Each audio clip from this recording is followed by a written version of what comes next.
you're not married yet, obviously, we're not married. I'm not. The whole idea of having like really toxic mother-in-laws and sister-in-laws that like trying to hurt you. And I wonder, like, if we're talking about women supporting women in the corporate space, we all come out and say it. So where are we finding those women that are wicked to their sister-in-laws? Are we not all in the same congregation? Just same way like somebody's father will do something and people will not say, oh, and everybody's father is the best father. And so like that's the same way I'm thinking. Where does that come from? If you truly understand what women supporting women means, why should we be wicked towards another lady that's married to our brother or, you know, your son or something? What do you think it's right? Hi guys, my name is Joy Adedoyin Fashagba and I'm the CEO of Yonder Ventures. And basically we are here to talk about women supporting women. But before then, Yonder Ventures is a creative agency, marketing agency, where we highlight top conversations that people don't really speak about but are very important, loopholes, finding loopholes and speaking about it to make the world a better place. And this campaign is all about women supporting women, but then it feels like there's still so much hate and problems in the women's society. We have women submitting to men, not that it's a bad thing, but they prefer to step on their fellow women and not bruise the ego of men, which is where the problem is. Aren't we all women? Shouldn't we support each other? Shouldn't we like lend a helping hand to each other? That's why we're having this conversation here, to speak to the mind of women and to see them grow, but grow in the right way so that other women can see this, other young ladies can see this and grow into the healthy union or ecosystem of women.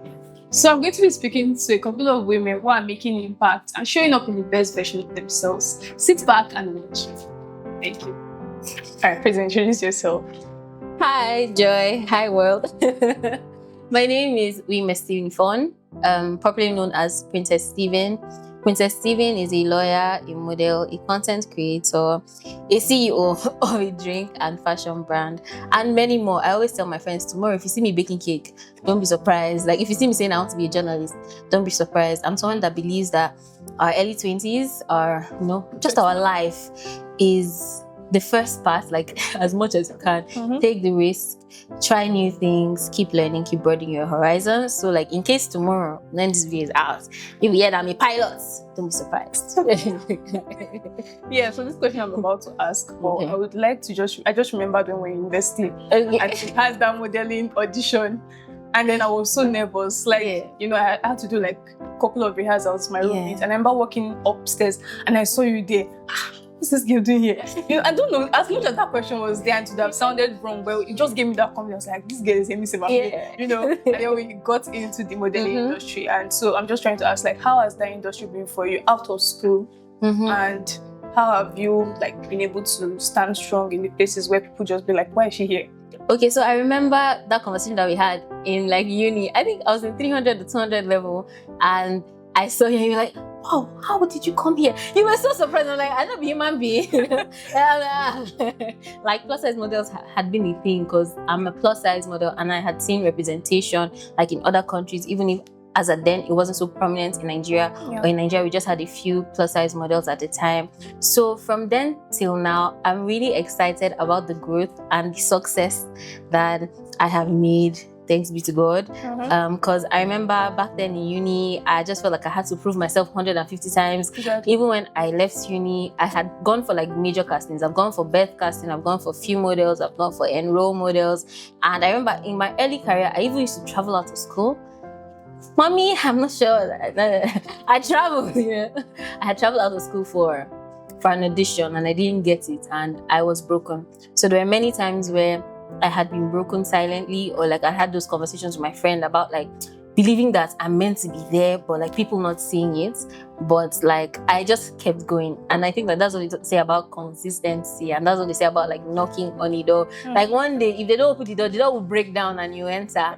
So far it has really been an amazing journey. I'll say that last year was one of my favorite years. I worked for some big notable brands that I had always like wished and prayed to work with. But I also remembered, and I was grateful that some doors didn't open the time that I wanted them to open, because I had seen the growth that I had made to now work on these big stages, and the gratefulness. Like I was much more grateful for God when the doors open. I was much more grateful to God when the doors open because they just opened at the right time. And I actually feel like, I don't even feel like you're a very confident person. Yes. When you walk into places, especially the Africana shoots, you know, people that was The wrong way. I was like, this, she was holding the stuff and all of that. So, how did you build your confidence, and how like women, men, like people have been able to help you build that? Okay, so how did I build my confidence? I'll say I've always been like an outgoing person, like since forever. Let me say since like 5, not forever, because I'm not sure I really knew my memory of forever, but since when I was 5, I used to like sing at churches.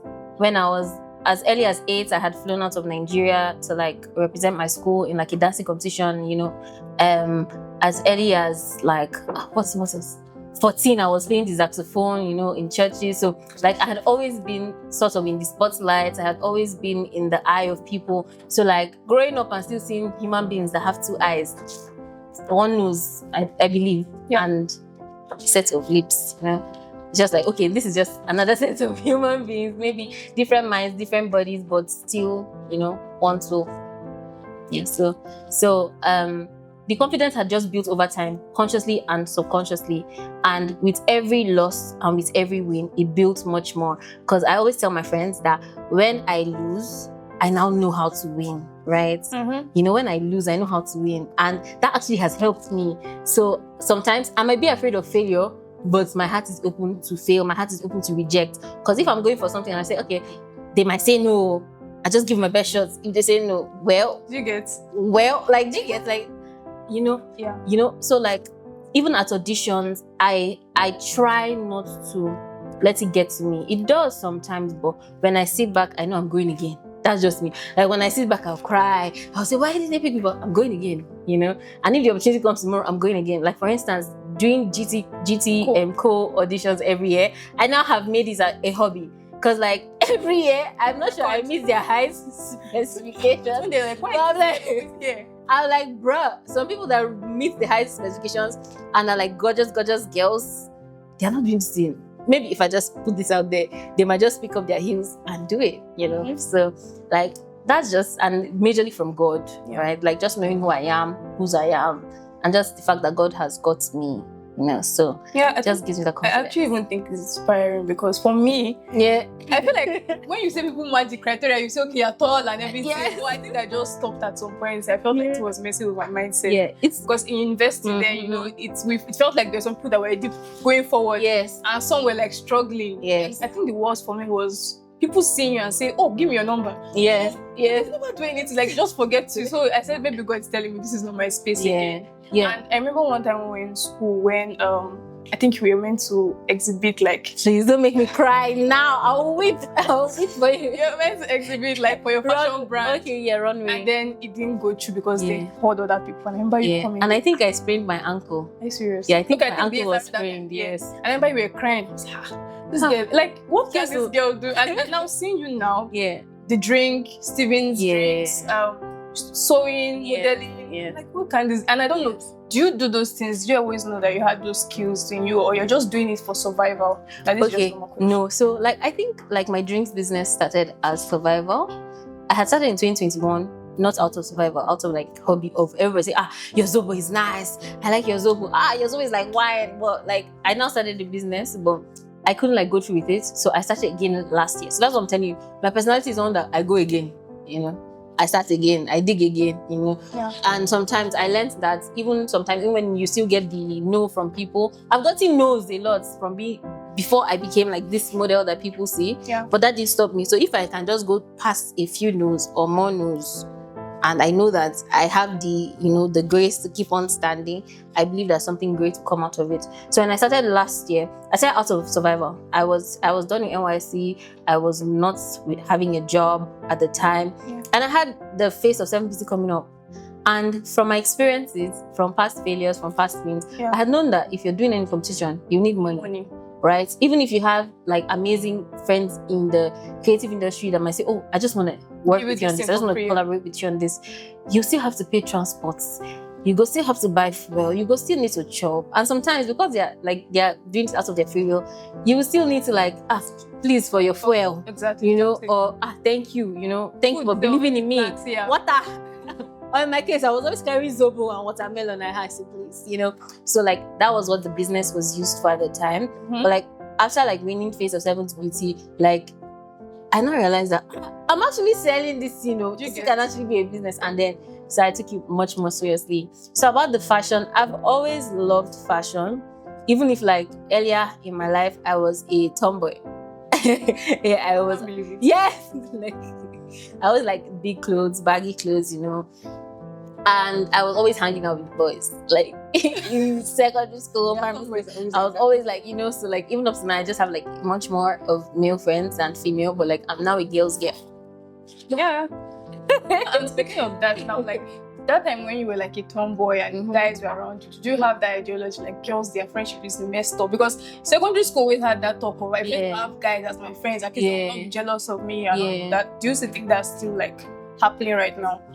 So no, I think like when I became a tomboy, it was not like out of like information.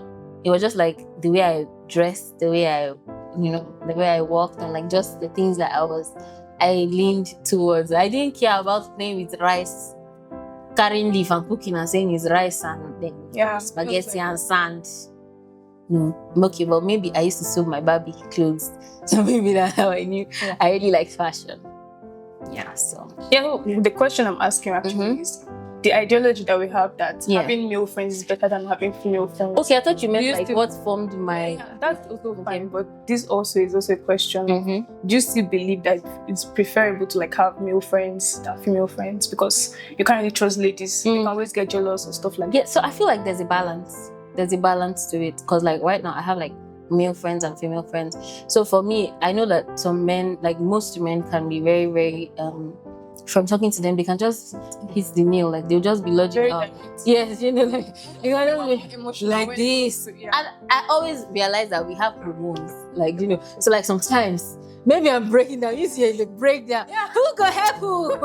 So sometimes like if I just call my male friends and see what's happening and say this, and then you have to be over it, And then I always like my friends go. Sometimes even me as a girl, I say, okay, do you want me to encourage you right now, or do you want me to put it to you straight?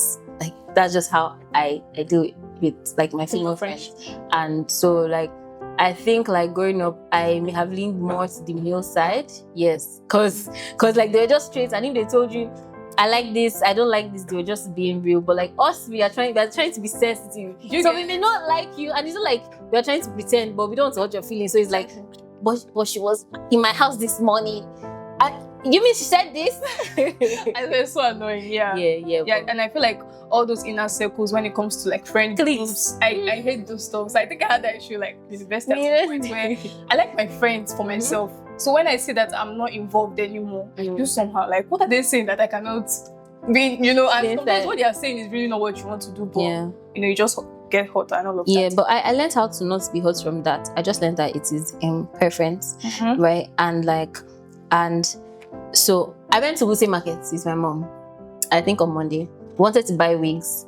One of our friends wanted some wigs, and what they wanted was twisted braids, 12 inches, U-parts. I'm coming, follow me. And when the market women, Wuse Market, if you live in Abuja, you know Wuse Market, when they saw that we were buying wigs, oh my, they gathered us. Why? Because everybody had a wig. Everybody had a wig, maybe not the size we wanted, maybe it was like full cap, maybe it wasn't U-part, like different specifications. But the thing was, we were looking for twist. So no matter how much I felt like those braids that everybody had to offer was nice, I was like, no, thank you. No offense, but this was what I was looking for.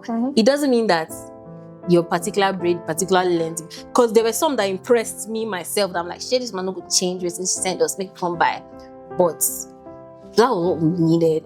So sometimes, like, if I'm not in a friend group, I just understand that maybe this is what they need for this time. Just like how modeling is. Some days I go for castings and I don't get picked. Like last year, I think I was not picked for only 2 castings. Like there were some that I was picked in the 3rd stage.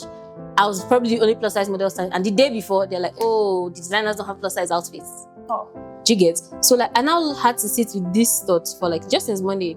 And I had to learn that that it's not like you guys, the rest of the wigs are not marvelous in their own lights. They are not, pretty. There's not enough workmanship, but sometimes there's just something that someone is looking for. And if that is not you, just pack your 2 leg and go. Yes, I think it's a thing of like self-confidence also, like knowing who you are, not trying to like. Yes, because no matter how much some of those women stayed, it didn't change what we were looking for. Exactly.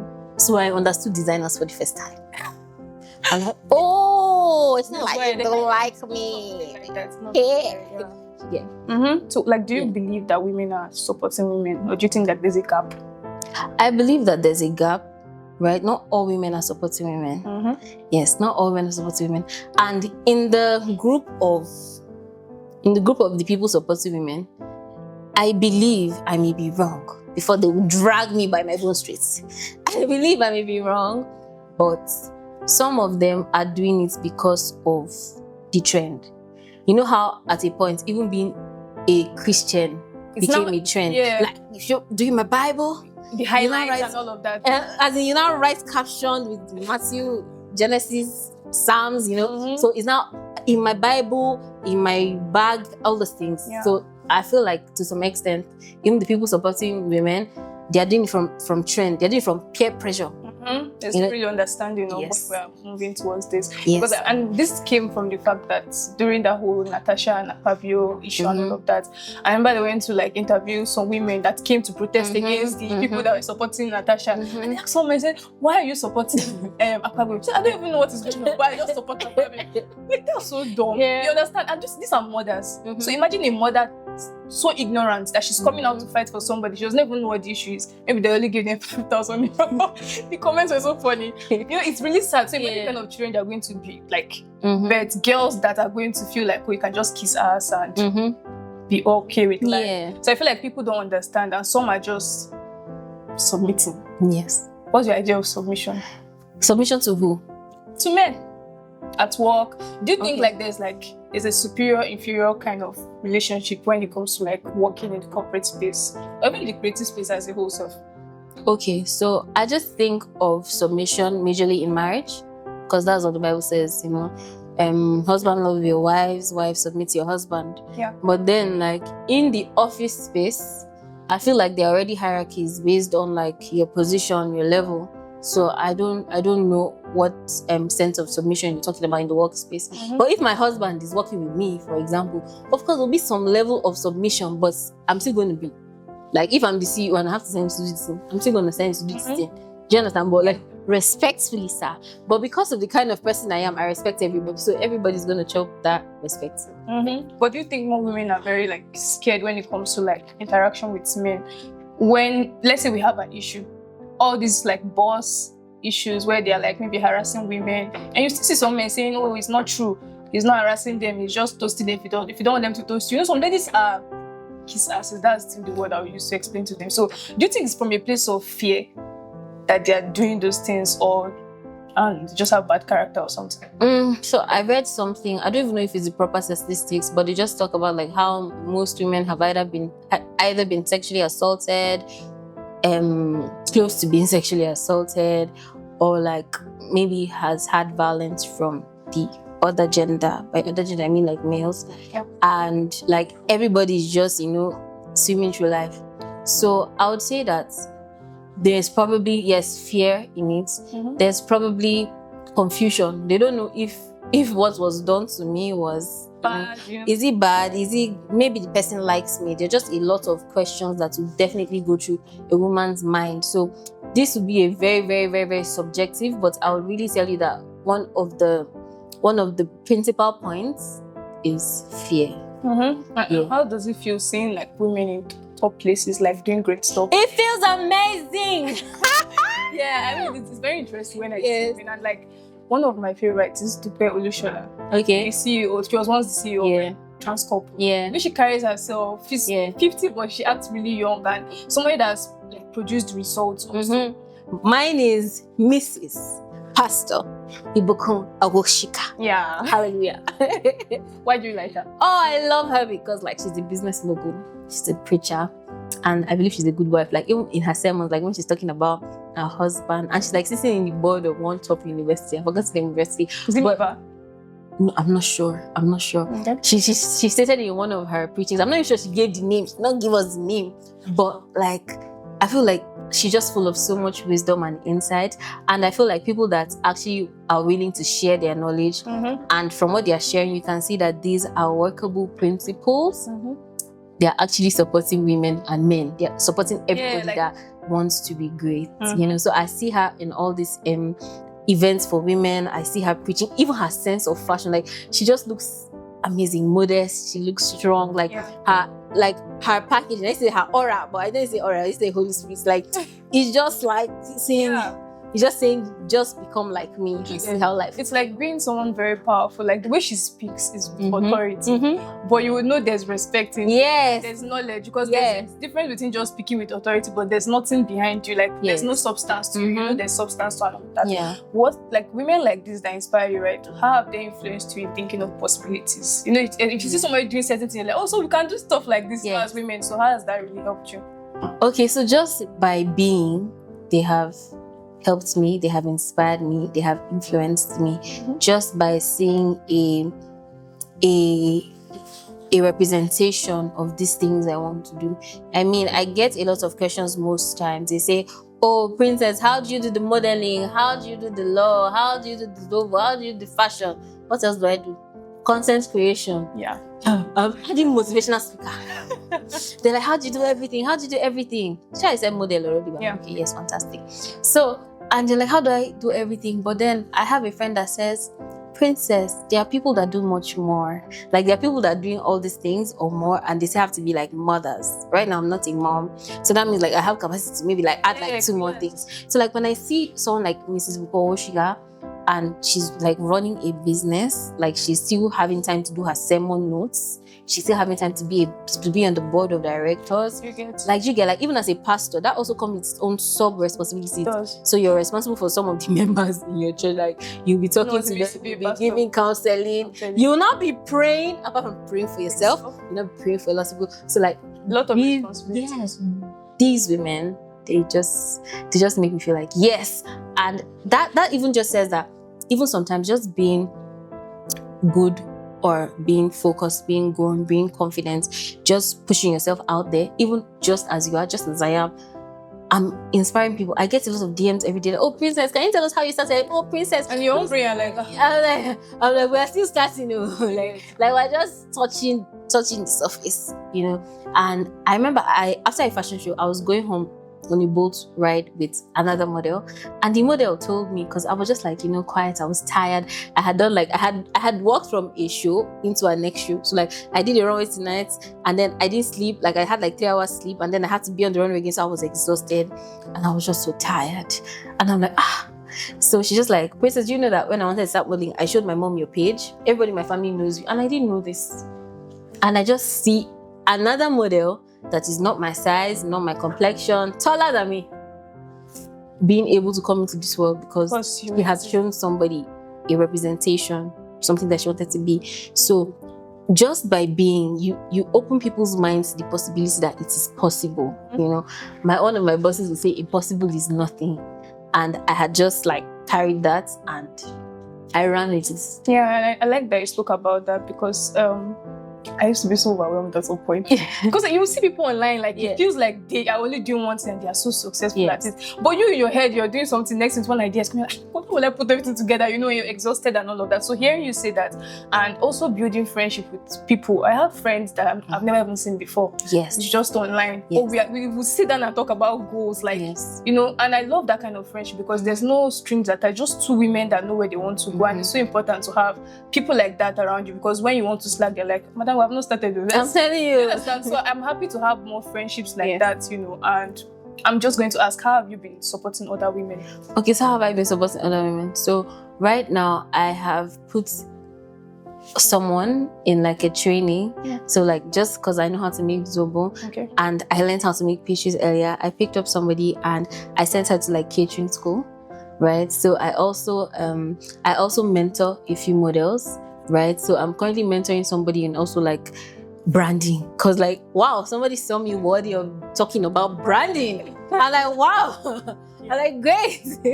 So I'm actually like mentoring someone on branding, right? So like majorly, like those are like the ones I can say that, okay, I've held their hand, right? And I have run with them.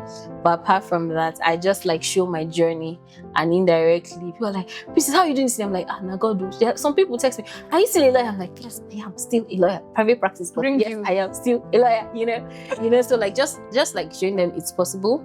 Right, even if I can't hold everybody's hand, because I have some people like that on the wait list for me to like mentor them, and I'm like, I need to hold your hand and know that you're done crawling and walking before I carry plenty people, so that I just know that, okay, I'm going to focus on you. And also I'm empowering people by employing people into my business. Right now I'm still going, but I have like 2 staffs, so I am empowering men and paying salaries. Wow, that's nice. How does that feel? I feel like an adult. I feel like, oh my God, I feel like an adult. That's beautiful. And like just having conversations, even if, I always tell my friends, I say, if you can't do the big stuff now, make sure you're able to do even the little stuff. So even if it's not like talking to a huge room of women, and making them feel like, oh, you can fly a plane tomorrow. I talk to the little ones, talking to my friend, If I talk to like 3 of my friends in a week, and before the end of the week, they feel the urge to do something. Yes, they feel the urge to try again.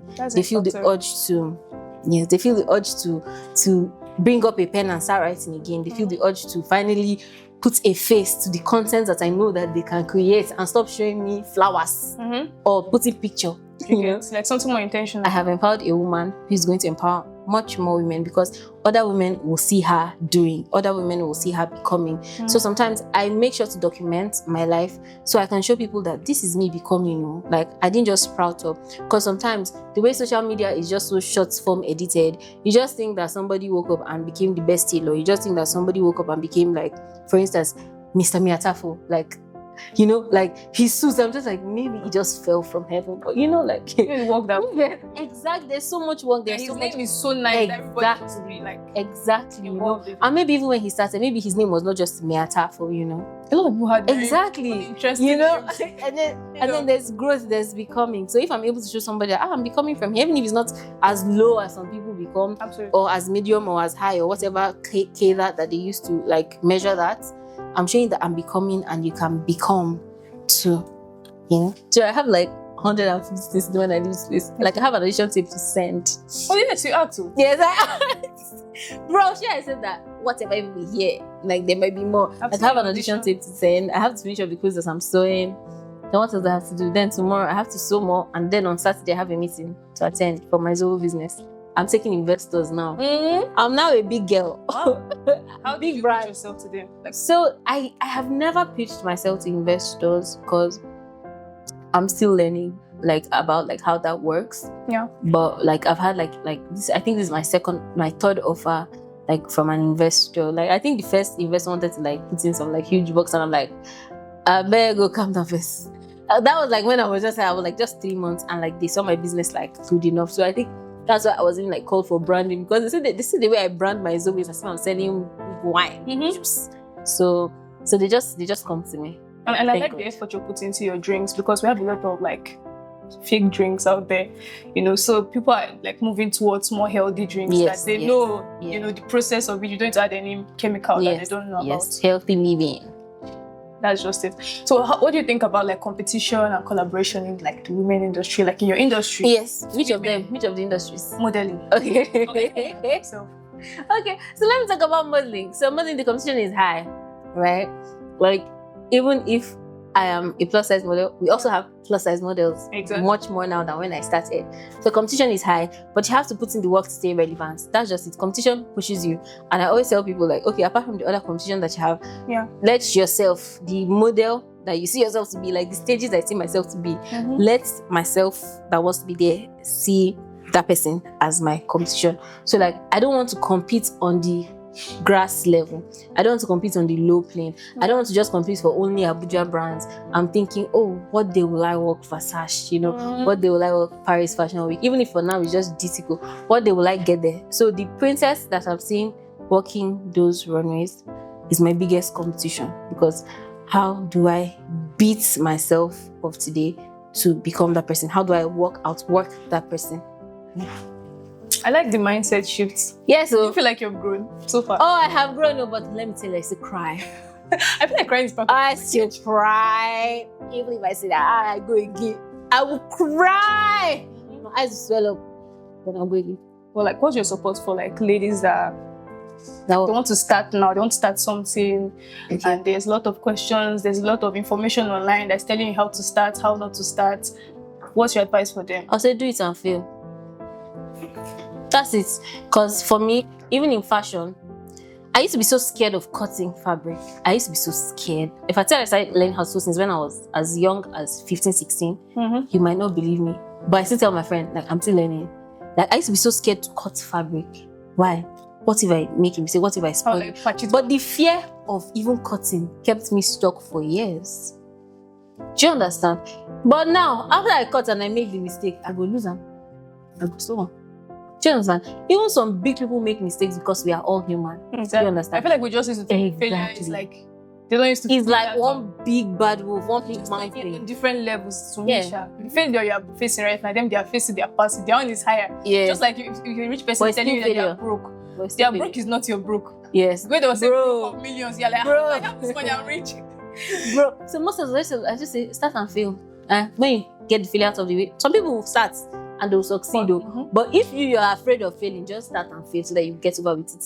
And if you need to fail some more to get over with it, fail some more. I'm telling you, I started a business in 2021, I closed it down and I started again. And now it's moving. And it's moving and the branding is different. But what did I learn after I failed? I learned that packaging really matters. The logo I use really matters. That one I was in that I would look like Abo packaging. I'm not joking.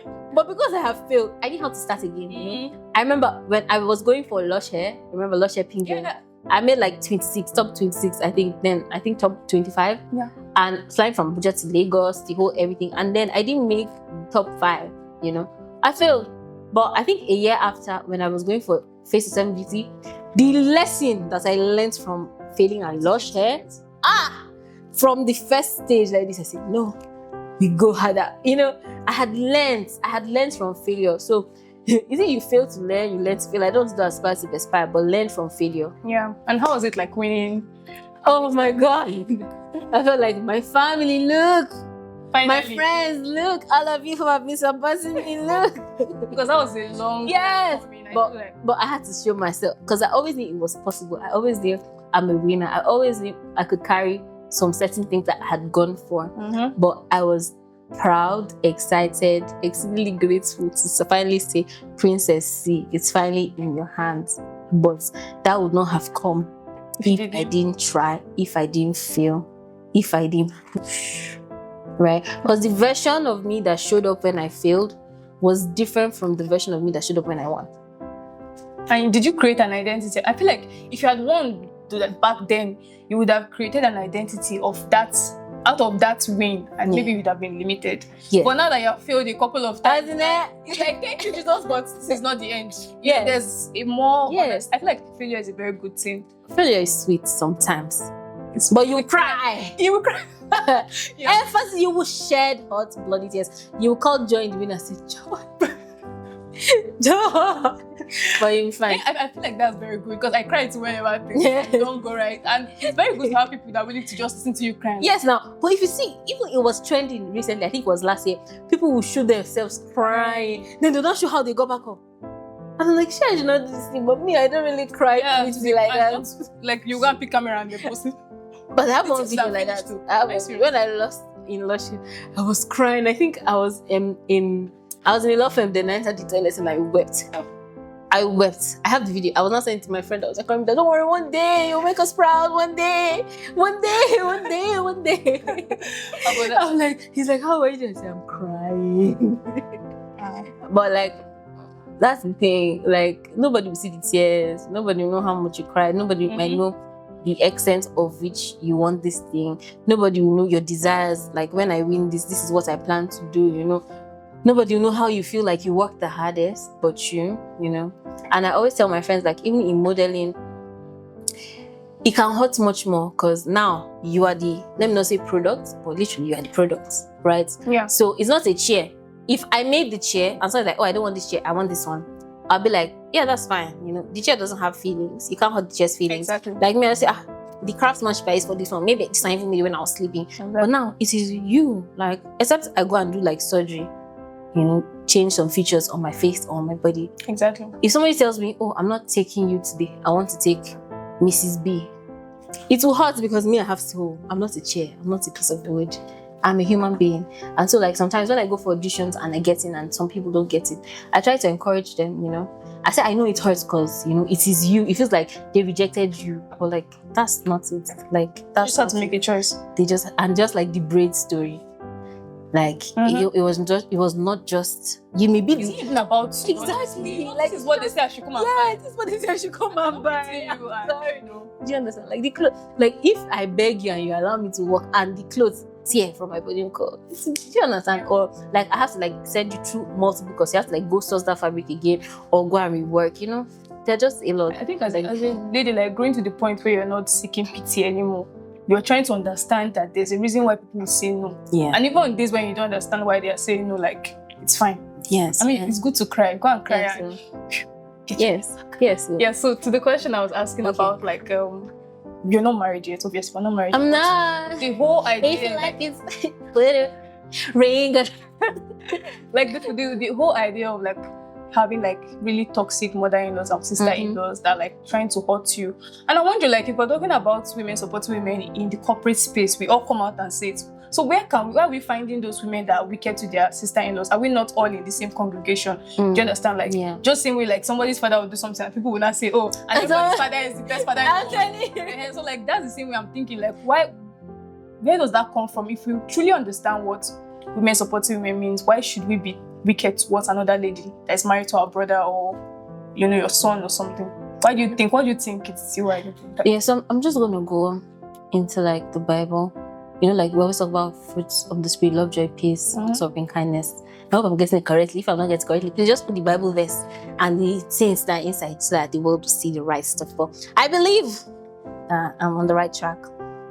So I think at the end of the day, it stems from the individual. It stems from like their hearts, their heart posture. Be a woman, be a man, you go feel just the wicked, you know. And like I said earlier, some of these women supporting women thing, some of it's just clouds, you know, and some of it's like intentional, true and real thing. For this thing you're saying, all through my life, I've majorly seen it on African Magic. I'm telling you. Because I believe I am a sister-in-law, you know. Yeah. And like, I really love. Like, what's the need to be wicked? You do understand? Like, you're just like my sister. Do you get? But like at the end of the day, it boils down to who is wicked, you know. Who is wicked can be two-faced, can be great, you know. Because they have to be great, they have to be good to you because there's camera there. Exactly. They have to be good to you because their job is on the balance depending on what you say. And when they get home, they get to throw off the marks and be how wicked that they want to be. They get to be how mean that they want to be. Or sometimes it's just transfer of aggression. The lady might have somebody at the office or somebody at the creative space that is giving her a headache. And when she comes home, she finds somebody that the balance of the balance is tilting, and then they can now fire down. So like what I would say, like it really depends on the kindness of your heart. Like women supporting women, don't kill people. People are still doing wickedness. Do you understand? Like like human beings are not supposed to like set up cameras and do some heinous things that they do to others. Do you get? But like that's just how like the Bible will tell you that the heart of man is desperately wicked. It's only Holy Spirit that is helping us, honestly. That has the question because like at the end of the day, it's a heart thing, it's a choice thing, it's a who am I when I'm alone with myself thing. Do you understand? Because what if they're not doing it to the sister-in-law, but they're doing it to the house girl? It doesn't change. The house girl is a woman, right? Yeah. It doesn't change. Do you understand? You know, you're saying, as you're saying, I remember one Precious Ozoko's movie. I said, we had to see these things now. I never seen her for real life. When she had the house girl, and then the girl menstruated, and she gave her to eat the pad. Yes, eat the pan. That was the scariest thing ever. Bro! That was a movie, but it was scary. So now as you said, I remembered it. Yes. And I just hope that it's not as bad and as much as we see. I just really hope that it's not like, you know how we see horror movies, you know, abroad, and we see like Conjuring. I just hope that like it's not that deep. I really hope, because some of those treatments are things that people should never like have to go through. There are things that people should never have to experience in their lifetime, and there are things that some people need therapy for. They might not even know, and there are some things that will just show up in their life unannounced, unexpected, as they live and as they go and as they try to thrive. And so these are like some of the things that can hinder somebody from showing up as their best self. True. Yeah. That's why you should have great friends. You should have like people you can listen exactly to. And mentors. Like I used to say, like, if I read a book, because I like reading, like if I read a book, I just feel like I am sitting one-on-one with the person that wrote it. Like, do you get, like, I'm sitting one-on-one with him, like I'm getting all the knowledge that I need. So like you can find, if you want to talk to these people, just go and buy their book and read it. You'll see their mind there. You'll see their mindset. You don't have to let the wickedness of the world inflict so much pain on your own heart and you go on and repeat the bad cycle. How about you, Joy? What would you say to somebody that has been through such a thing and all they're thinking about is revenge? What would you say? Yeah, I mean, good, like being bad doesn't change anything. It just increases the amount of bad people we have. And like I would always say that every family, like every child you see out there is a product of a family. So if you have a bad mindset now, you're like thinking of revenge, imagine the amount of community you're going to build in with that same hate. It's not going to grow, and then we're just going to be like backward, just like the way we always say Nigeria is worse, it's a bad country, but it's the individuals. Some things, it's not even the government doing it, it's still individuals doing it. So that just shows you that every single person has to do something. And to that person that feels like revenge is like the next action, I just want to tell you that it wouldn't solve anything. It will just make you worse. It will make you go deeper into a place you will not be able to come out of. It's just like being such a sweet person and someone hurts you and then you just feel like, I'll never be a good person again. Why are you hurting? It's yourself in the end. So always think of it as you hurting yourself and free yourself. Forgive people, not just because you're forgiving them to go, but take it as you're carrying the burden and throwing it on them. I forgive you, take it and go, you know. So just free yourself and be happy. And to those that maybe you might not have faced any trauma, but you just feel like, oh, bitterness is like a way to act towards people. This is not to condemn you, but just to show you that for women to grow, for individuals to grow, you have to be a better person, because that's the only way we can make the world better. Yes, and I think I just have one last thing to say. I think you should just be kind and you will be better for it. You get? Because like if you're having so much bitterness in your heart, I even hear that that's how some people fall sick. Like having so much anger, so much pain, so much anguish, bottled up. And this thing is very, very rampant, but I think it's so important. Like if you're holding a grudge with somebody, if you're having bad ills towards somebody, or like you're just somebody that goes around spreading harm, like you are the one in the prison, like you're in the prison, you know. It's not those people. Exactly. So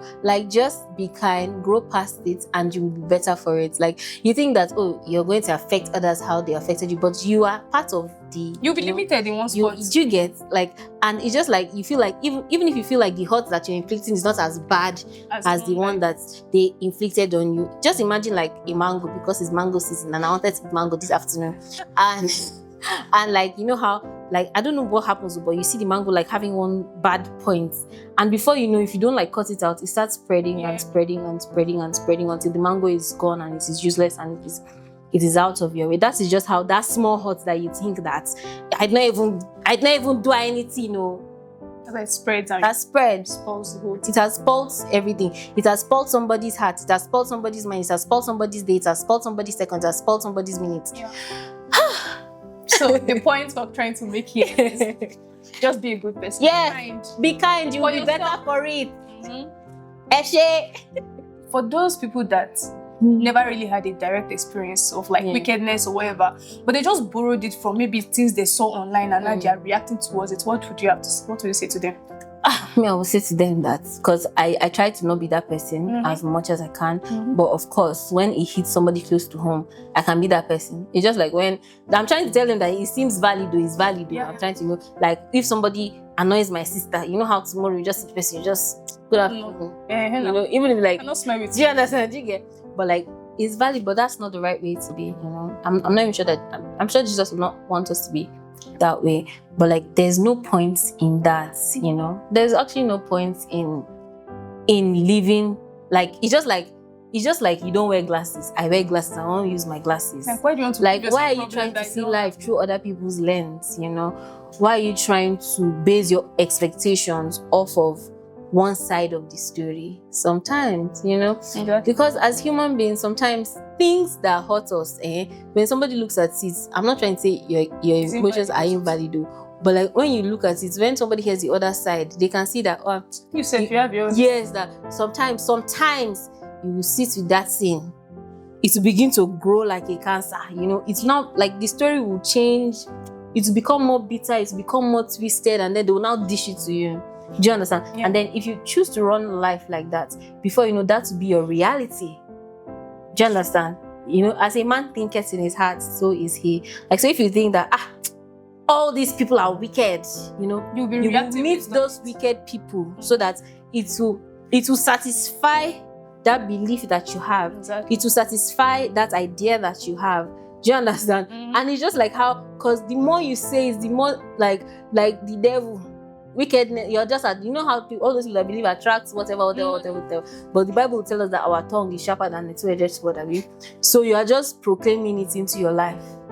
So there's positive things to say. Why is it negative? Yes. There is no need to take on another person's burden. It's already heavy for them enough. How about you help them make it lighter? How about you help them take it off? How about you speak to them and you help them? How about you do other things than inherit actually pain? Yeah, and I think just to add to it, I used to be a bit like influenced by social media stuff, because you just read a lot of things and the algorithm will keep bringing those kind of stories to you, and then you feel like, Jesus, this is how the world is, and then you start reacting towards it, and it's not good, honestly. You feel like you're carrying so much burden, and then when they even sit you down and say, where did this thing come from, you realize it's you don't know somebody you don't even know. Faceless people on Instagram, even if they have face, like you would know even, like it's not worth it. So but there's a thin line.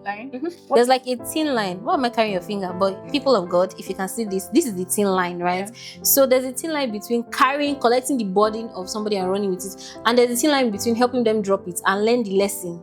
Actually, do you understand? This is the person. This is you. Don't carry the burden. Instead, carry the lesson and help them take off the burden. So just be very careful what you consume. Social media is. A lot of people are saying things, and some of them don't even know what they are saying, but they're just saying that it makes sense. It's deep. Everybody thinks they have something important to say. Yeah, so just be very watchful of what you listen to. And like a sermon I heard, it was like, whatever you hear that is not based on the word of God, trash it. So please trash whatever is. Put it in the lagoon. Yeah, and I would like you to talk to like a lady that's, some people actually just faced something I thought that was just like seniors in school. It's because the seniors that were there were wicked, so we have to. I saw one of my seniors. That made me wash her bedroom slippers, and she didn't know it was me. They will never know, And I'm just like, oh, we went to the same school. She's like, oh, really? Yeah, man. Yes, you punished me because of spoon. Do you get? Yeah. How do you feel now? I don't remember your name. It was really weird, like seeing kids do things to each other, like so. I feel like that's the same way some women are acting right now. Because I suffered in my husband's house, any other girl will suffer, and I'm like, that's such a weird backward mentality. So I'm like, I want you to speak to the younger generation and like people that are picking up these bad habits. How can they like speak to them and encourage them that that's not the way of life or stuff like that? Just hi, my love. I'm calling you my love because you're worthy of loving. And I just want to tell you that I know a couple of things might have happened to you. I know you might have gone through stuff. I know that there might be some pain in your heart. The storm might be raging. You might feel like nobody understands. Even myself, I might not understand. Even people that have gone through the exact same thing, the exact same way, they might not understand because you're different. I'm different. We are all different. As our fingerprints are different, so our desires and our souls and our experiences. But I want to tell you that you do not have to let the bitterness of someone else, what they did to you, impact or inflict or get inflicted on the lives of other people. You don't have to allow that to turn your precious heart into stone, and you don't have to let the domino of sadness, wickedness, and terror continue in your lifetime. And I want to tell you that you have the chance to stop it, you have the chance to end it, and it might be hard, but I promise you that with God's help and probably with proper help, therapy, or if you cannot afford therapy, I think Chat GPT. Some people used to say that that's their new watch sermons. Those are therapy. Yes, I'm telling you. Like some people just chat. My best thing with chat. But like I'm just trying to tell you that it might have been hard, right? I'm not trying to underestimate what you went through, but some people have it harder, and it may have been easy, and some people have it easier. But at the end of the day, you are the anchor in your life. Apart from God anchoring you, you are the anchor. You get to decide where where you go, where you cast your pearls, where you cast your stones. Yeah. And I would like you to sit here like 10 years later, 5 years later, 2 years later, and talking about how you came from that and you're able to be a light in this world, because at the end of the day, that was God's intention for you and that was his plan for you. And first of all, I'm sorry I didn't say this earlier, I am so sorry, my love, for what had happened to you. You didn't deserve it. It shouldn't have happened to you. Yeah. But we live in a world where a lot of people are trying to heal. So how about you heal and become a better person to become others. a better person, so we can make this world a better place. Yeah. Eshegon for your children and my children. Yeah, And Joy's children. And the cameraman's children. Yeah. Yeah, and the camera woman's children. And the team's children. Yeah, and I'm so happy to have you here. Like, I'm so happy as one of my guests. I think I chose you because when we were in university, you did something one time. Like, what did I do? I think when I was in the morning. I'm not really going to go into details, but I mean, the way you came to me and you're like, and then I didn't remember what I said. but you came and just told me this stuff, and then we had to go and correct it and make amends and all of that. And I felt respected. Yeah. As much as we were trying to point out something that was, it was not in a very, the way people would take this like and just act, but you acted so differently. And from there, I just felt like you're a very good person. And how I've grown and how I'll call, ask questions sometimes. There's some things you said that actually now it's like really impacted me and all of that, and that just shows that every single person has the ability to impact life. It doesn't have to be like those great people who are saying exactly. They always assume that, oh, if this person has not spoken to me, life has not changed. But like even someone that is on the same level or just working with you can actually change your life just because they are living, and you're a living example of that. Thank you. And that's what we're trying to do with Yonder Ventures here, just interviewing great people. I'm a good person. Yeah, so thank you so much for You're coming. welcome. You're welcome. I'm so excited to be here. On behalf of Yonder Ventures, we just want to say thank you for sitting with us and for sharing so much insight with us. Wow. Wisdom, good. Thanks. Please. Now big wine, because I will write paper. Wait, go. People will give me notes. Yes. Hey, oh my God. I'm about to cry. Oh, this is so cute. I like handwritten notes a lot. I'll read it. But see what wants to come out from my eye. Please don't cry. Don't cry. It's so romantic. It's Valentine's season. Thanks. To every single person that has listened to this, please don't just listen for the sake of it. Yeah. Take action where it's necessary, wherever you and don't feel like we're condemning you. We too are human beings here. When you hear something that touches you, that means there's space for correction. So make that correction, be a better person, and share it to other people, because that's the only way we can make the world a better place. If you feel like there's a rot happening somewhere and then you see someone speaking about it, it's not for you to just consume it and save it. Share it to a better person. So connect with us, like subscribe to us here on YouTube, and follow us on Instagram at Yonder Ventures, and follow Princess too at Princess _Steven. Yes. STEPHEN. Yes, and let's people like, share, subscribe, do everything. Press all the buttons that you see there. Yes, and please share the movement. Like let's do better as women and as human beings. Thank you. And be kind, you'll be better for it. Thank you guys so much. Thank you for listening. Bye. Bye.